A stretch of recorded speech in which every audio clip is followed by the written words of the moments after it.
Hi hello. તો આજ જૂન મંથની second recipe જેમાં આપણે કાલે વાત થઈ હતી, મારું ફેવરેટ ગુજરાતી ટ્રેડિશનલ મેનુ છે એ આજે આપણે બનાવવાનું છે અને એ છે ભાખરી, ઓસામણ અને છૂટી દાળ. તો એની માટે સૌથી પહેલાં તમે ઇન્ગ્રીડિયન્ટ્સ જોઈ લો. આ તુવેરની દાળ છે 1 વાટકો, જેને મેં અડધો કલાક સાદા પાણીમાં એટલે કે નોર્મલ ટેમ્પરેચરવાળા વોટરમાં પલાળીને રાખી છે. પછી ભાખરી બનાવવા માટે તમને ખબર જ છે, જોશે ઘઉંનો રેગ્યુલર લોટ, તેલ. મોણ એટલું નાખવાનું જેટલી ભાખરી હોય. અગર 6 ભાખરી હોય સમજો તો 6 ચમચી મોણ, 7 ભાખરી હોય તો 7 ચમચી મોણ. અને ક્રિસ્પી અને કડક કરવાની હોય તો પાણી એકદમ ઓછું વાપરવાનું ભાખરી ઘડતી વખતે અને લોટ બાંધતી વખતે. પછી આપણે બનાવવાનું છે ઓસામણ. તો ઓસામણ માટે તમે ઇન્ગ્રીડિયન્ટ્સ પછી જો આપણે છે ને છૂટી દાળ બનાવવાની છે. તો જ્યારે આ દાળ બની જાય પછી એમાં આપણે વઘાર કરવાનો છે. તેલ, રઈ અપ્રોક્સિમેટલી જોશે 4 ચમચી રઈ જેવું જોશે, હિંગ જોશે, લાલ મરચું પાવડર જોશે. એ છૂટી દાળમાં વઘાર કરવો પડશે. લેયર્સ આપણે બનાવશું 2 લેયર્સ, અને વચ્ચે બંનેમાં હું આ રેડ ચીલી પાવડર સ્પ્રિંકલ કરીશ, વઘાર કરીશ રઈનો, તેલનો અને હિંગનો. અને ઓસામણ બનાવવા માટે જોશે હળદર, લાલ મરચું પાવડર, ધાણા જીરું 1-2 ચમચી, સ્વાદ અનુસાર મીઠું બધામાં જોશે. અને ઓસામણનું બીજા ઇન્ગ્રીડિયન્ટ્સ છે કે આ આદુ મરચાં અને લીલા શું કહેવાય આદુ મરચાં અને લીમડો, આદુ મરચાં અને લીમડાની 2 ચમચી પેસ્ટ મેં અધકચરી પીસી છે. પછી જોશે કોપરું 2 ચમચી, ફ્રેશ કોપરું બી લઈ શકો અને ડેસિકેટેડ કોકોનટ બી સ્ક્રેપ્ડ લઈ શકો. પછી જોશે સીંગ, કાચી સીંગ ઓસામણ બનાવતી વખતે. તો અને ગોળ જોશે ઓસામણ માટે. ગોળ 1 પીસ મોટો. અને આવી રીતે જોશે આપણને ઓસામણ બનાવવા માટે આવી રીતે કોકમ જોશે અને વઘારમાં જોશે 2 લવિંગ. ઠીક છે, તો આપણે સૌથી પહેલાં શરૂઆત કરી દઈએ. સૌથી પહેલાં છે ને હું શું કરું છું તમને કહું. તો સૌથી પહેલાં આપણે શરૂઆત કરવાની છે દાળ ધોવાથી. હા, આ દાળને 3 વાર ધોઈ લેજો.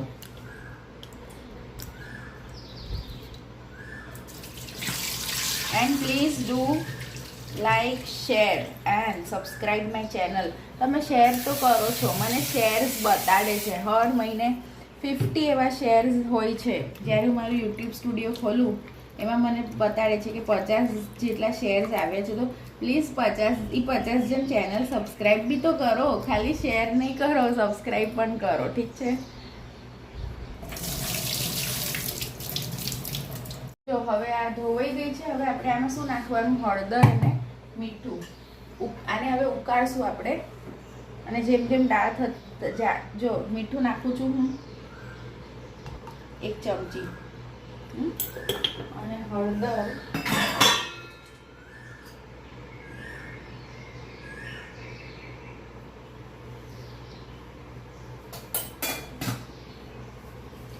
પ્રોપરલી એને હલાવી લઈએ અને આને ગેસ પર ઉકળવા મૂકી દઈએ.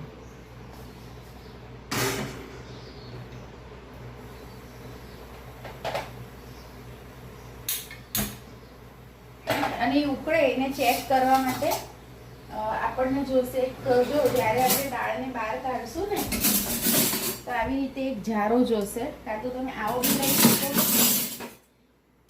મોટો લઈ શકો. દાળ આમાં ઇઝીલી નીકળી જાય અને ઓસામણ નીચે રહી જાય તપેલીમાં. ભાખરીનો લોટ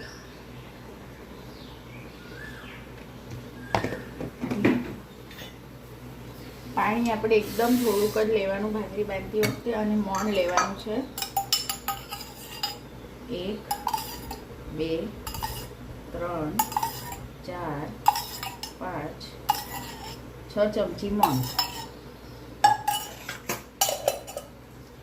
અને સ્પ્રિંકલ વોટર સ્પ્રિંકલ કરતા જવાનું અને ભાખરીનો લોટ બાંધતા જવાનો. આપણે ભાખરીમાં સ્વાદ અનુસાર મીઠું નાખી દઈએ.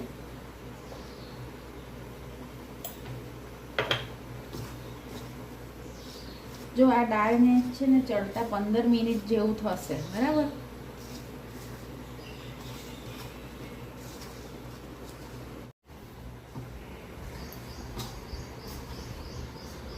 ચલો તો હવે છે ને આપણે ભાખરી હવે આપણે ભાખરીને વણીએ. જો આવી રીતે છૂટો છવાયો અંદર લેજે ને, આની અંદર આવી રીતે આ છૂટો છવાયો લોટ છે. હવે આપણે આને નાની નાની ક્યુટ ક્યુટ ભાખરી કરશું.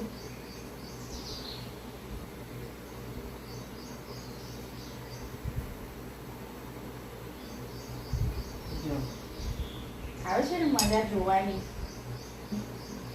ખાવાની મજા આનાથી ડબલ આવે. ભાખરી ખાવાની મજા બહુ આવે.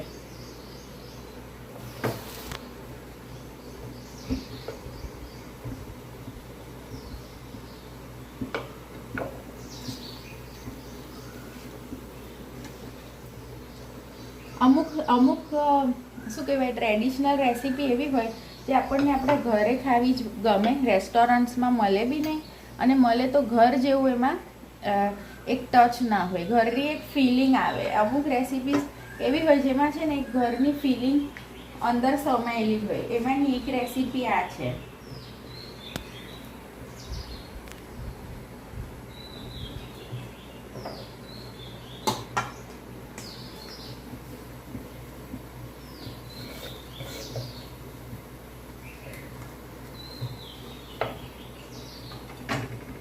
આપણે ભાખરીની ફ્લેમ છે ને મીડિયમ ટુ લો રાખી છે. ઓકે,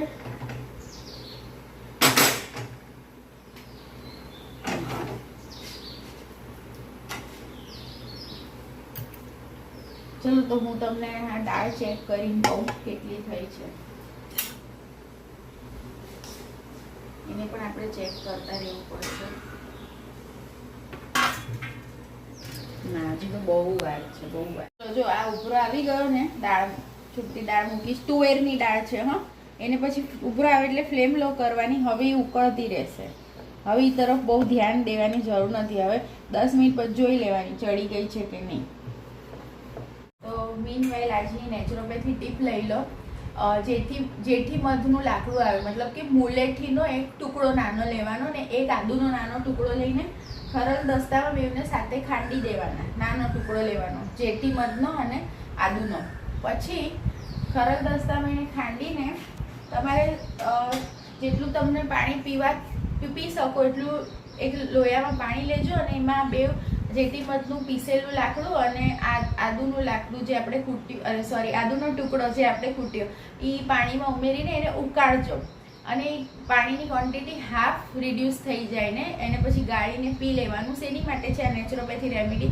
લંગ્સ રિલેટેડ જેટલી પણ પ્રોબ્લેમ છે, લંગ્સનું ઇન્ફેક્શન, લંગ્સમાં ઇન્ફ્લામેશન હોય, ખાંસી હોય, શ્વાસ લેવામાં તકલીફ હોય, અસ્થમા હોય, કફિંગ, સ્નીઝિંગ, આ બધા માટે આ રેમેડી છે. જે સવારે ભૂખ્યા પેટે તમારે ઉકાળેલું પાણી ગાળીને પી જવાનું 5-1 દિવસ.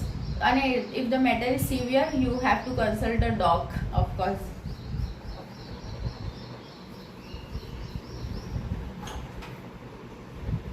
તો આપણી ડિલિશિયસ બિસ્કિટ ભાખરી મેં 2 વાર એક વાર નાખવાની અને બીજી વાર ફ્લિપ કરવાની, બસ 2 વારમાં રેડી થઈ ગઈ છે આ. અને હવે આપણે એમાં ઉમેરશું dollops of love. That is what? Dollops of love in kitchen is ghee. એ આપણે એના ઉપર ચોપડશું. ઠીક છે? અને ભાખરી થઈ ગઈ રેડી. ડેલોપ્સ ઓફ લવ. જો આપણી હવે આ જે તુવેરની છૂટી દાળ આપણે ઉકાળવા મૂકી હતી એ ચડી ગઈ છે. એ એમ ચેક કરી લેવાનું તમારે પ્રેસ કરીને. હા, ચડી ગઈ છે. ઓકે, પછી આપણને આ નીચેનું અસામણ જોઈએ છે ને, એટલે આપણે આને આવી રીતે એક ચાળણી અને નીચે બધું અસામણ હમણાં કલેક્ટ કરશું. લઈ લઈશું.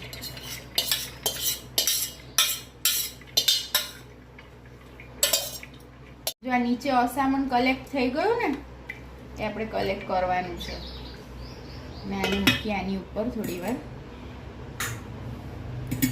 એક જ મિનિટ. જો આ છે ને અસામણની મેં મૂકી દીધી તપેલી મીડિયમ ફ્લેમ પર. આ તમારી કન્સિસ્ટન્સી અસામણની ચેક કરી લેવાની. આવી પતલી હોવી જોઈએ. અને જો તમારી કન્સિસ્ટન્સી જાડી હોય તો થોડું પાણી ઉમેરી દેજો. પછી આપણે સૌથી પહેલાં પછી આપણે રોજિંદી જેમ તુવેરની દાળ કરીએ છીએ એ મસાલા. દાળમાં મસાલા હંમેશા ઓછા હોય હા સબ્જી કરતાં. થોડું ધાણા જીરું, બરાબર. પછી આપણે નાખશું ગોળ. હળદર મીઠું તો અંદર હતા જ પહેલેથી.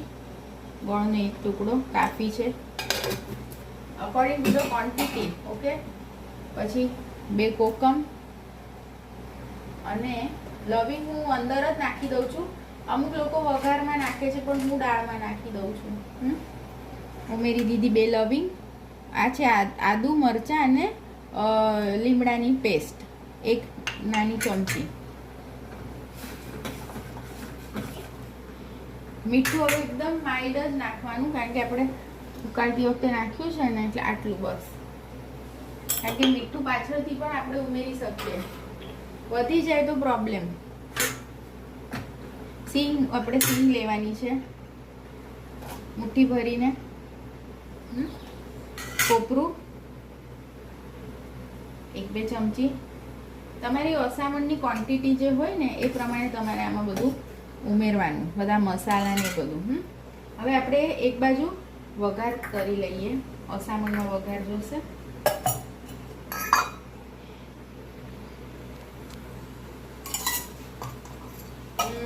લેવાનું છે એની માટે પણ 1-2 ચમચી તેલ.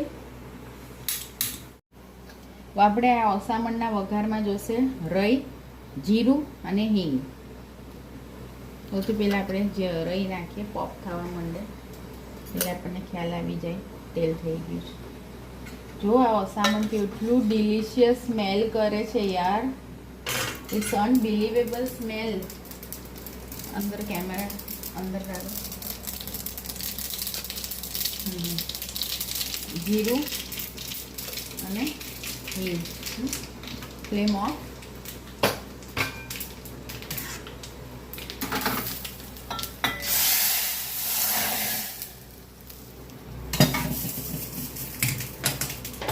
હવે આપણે છે ને આ છૂટી દાળ અરેન્જ કરી દઈએ. આમાં થોડોક વઘાર વધારે કરજો, 3-4 ચમચી જેવું તેલ લેજો અને આપણે એમાં ઉમેરશું રઈ અને હિંગ.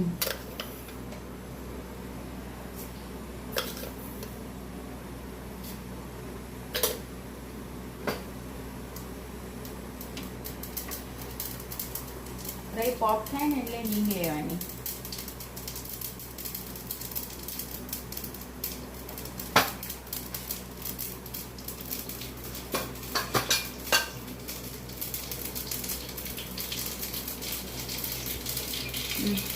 તો હવે હિંગ ઉમેરી ફ્લેમ લો ડાઉન કરી દીધી. હવે આપણે જો કેવી રીતે આના લેયર્સ કરશું એ તમે જોઈ લો. હું આવી રીતે કરું છું. રીતે અરેન્જ કરી લાલ મરચું સ્પ્રિંકલ કરવાનું અને એની ઉપર આ વઘાર રેડવાનો. દેખાય છે ને તમને? પછી પાછી હવે આ એક જ લેયર બચી છે દાળની.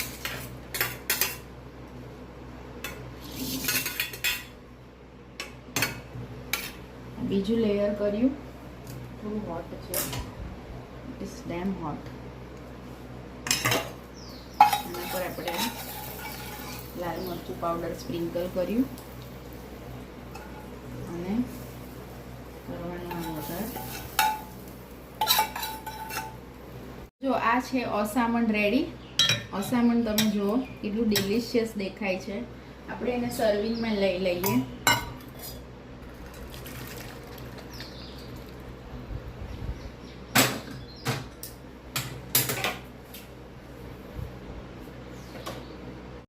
તો આ છે આજનું મેનુ, ભાખરી, અસામણ અને આ છૂટી દાળ. તો ચલો મારા ઘરે જમવા આવી જાઓ. આ traditional Gujarati my favourite menu. And yes, today it is just the morning. It is morning 9 o'clock, and so please do like, share and subscribe my channel because I show you all lovely recipes. And yeah, have a nice day. Bye.